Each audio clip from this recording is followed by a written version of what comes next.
পর্যায়ে কুরআন ও হাদিস থেকে অত্যন্ত মূল্যবান আলোচনা পেশ করবেন সুমধুর কণ্ঠস্বর জনাব হযরত মাওলানা মুফতি আব্দুল আজিম মাহমুদী সাহেব। মুফতি আব্দুল আজিম মাহমুদী সাহেব হুজুরকে তার আলোচনা পেশ করার জন্য মাহফিল ইন্তেজামিয়া কমিটির পক্ষ থেকে সবিনয় অনুরোধ করছি।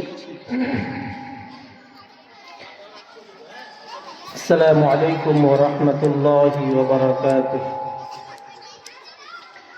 الحمد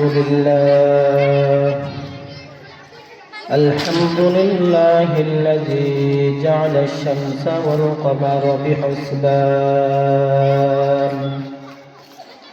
والنجم والشجر يسجدان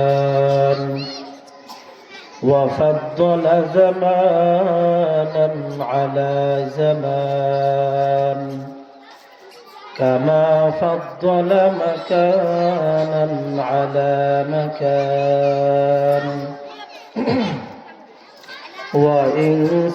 وإنسانا على إنسان ونشهد أن لا إله إلا الله وحده لا شريك له لا جد له ولا ند له ولا مثل له ونشهد أن سيدنا وسندنا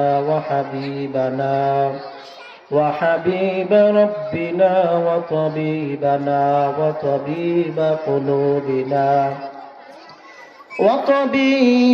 قلوبنا ومولانا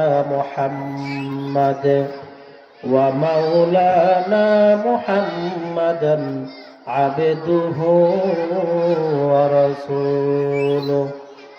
أما بعد فأعوذ بالله من الشيطان الرجيم. بسم الله الرحمن الرحيم.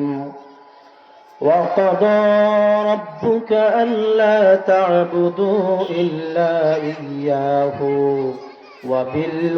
وبالوالدين إحسانا